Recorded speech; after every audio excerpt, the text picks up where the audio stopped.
We've gotten confirmation of some characters appearing in Captain Marvel. Mark Hamill drops a hint on what George Lucas's version of the sequels could have been. And X-Men Dark Phoenix has been pushed back for reasons. Reasons? What reasons? That's what we're going to talk about in the video. But that's so vague! What kind of reasons? Watch and find out! But I'm standing right here! Tell me! I'm Chris Carr. Who are you talking to? And this is Nerdwire! Marvel has confirmed that Agent Phil Coulson, Korath the Pursuer, and Ronan the Accuser will be appearing in Captain Marvel. This totally makes sense since the film is set in the 90s and won't cause any continuity issues, so we'll see a little baby Coulson. Aww, baby's first S.H.I.E.L.D. mission! In the comics, Captain Marvel, aka Carol Danvers, gains her powers when she's caught in an explosion caused by a Kree-designed device. Carol will be duking it out with the Skrulls, shape-shifting aliens, in space for majority of the film, and we know we might even have some moments in the quantum realm. This storyline and these characters really allow for some solid tie-ins to the MCU. We've already met the Kree, we've learned through the Agents of S.H.I.E.L.D. that in the future they slay most of humanity, and it looks like we'll learn more of the why through Captain Marvel. It really should make for an interesting exploration of these characters. As we all know, both Kree characters Ronan and Korath die in Guardians of the Galaxy. So exploring their backstory a good 20 years prior to how we first met them could explain a lot more about their actions. Who was Ronan before he was Ronan the Accuser?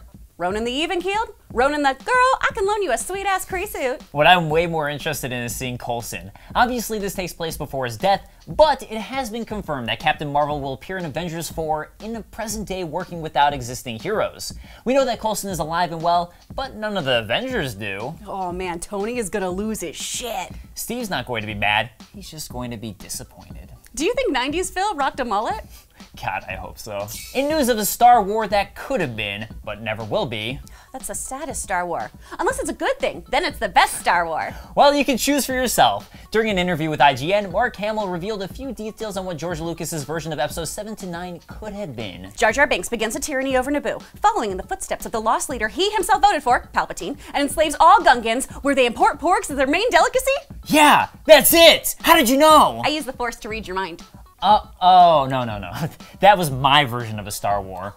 George Lucas, on the other hand, had a different idea for the fate of both Luke and Leia. According to Mark Hamill, Luke would have trained Leia in the ways of the Force, before meeting his ultimate demise at the end of Episode 9. It's not clear if this was from George Lucas's original outline for Episodes 7 to 9, which existed before the creation of Return of the Jedi, of which many elements ended up in Return of the Jedi, or if it was from a newer treatment of the films Lucas sent to Disney, which was ultimately scrapped for J.J. Abrams and Lawrence Kasdan's Force Awakens script. And then J.J. Abrams' treatment of Episodes 8 and 9 was mostly scrapped by Rian Johnson for his own version of The Last Jedi. Too many cooks, too many cooks! The next installment in the X-Men franchise, Dark Phoenix, starring Sophie Turner, has been pushed back from its planned November release to February 14th, 2019. Ooh, Valentine's Day material.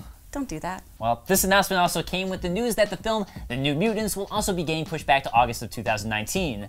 The New Mutants aims to flip the superhero genre by adding in horror flick elements, and the creatives in charge claim the pushback is only to ensure that this is a movie fans will really enjoy. The film Dark Phoenix will be exploring the life of young Jean Grey, and should be a more comic book accurate look at how the character becomes unhinged.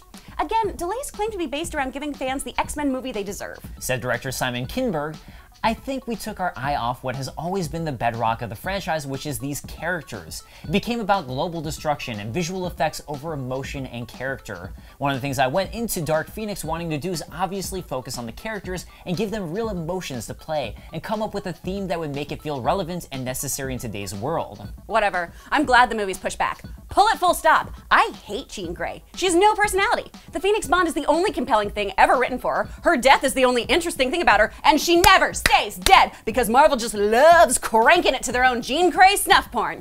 Oh, hey, we're gonna tell the super awesome story of Wolverine in Japan fighting the Silver Samurai? Let's throw in goddamn Jean Grey hallucinations. Growing up watching the 90s cartoon, it was all just her being like, oh, Scott, uses powers, passes out, she sucks, and Sansa Stark sucks. I mean, yeah, the character does, but maybe Sophie Turner is a really good actress because she's playing her in a way that we would hate her. She's so good that she's awful, but she's amazing at being the worst. That makes my brain hurt. Either way, I am not pumped about anything. Now that we're nearing the end of the Star Wars sequels, are you glad that they were handed to other directors, or do you wish George Lucas was still at the helm? Do you hate Jean Grey? And because the answer is yes, tell us why. Let us know in the comments below. Make sure to hit the like and subscribe buttons for more Nerdwire content, and follow us on Twitter at NerdwireHQ. The next installment in the installment. Ooh, Valentine's Day, Valentine's. We're all saying things wrong today. Oh, the next installment in the X-Man French. X-Men French fries. In the X-Man French fries. That's what I want. Wait, my wire. Can you see my wire? Put it in your butt. I'm a good boy. I put a lot of things there already, so.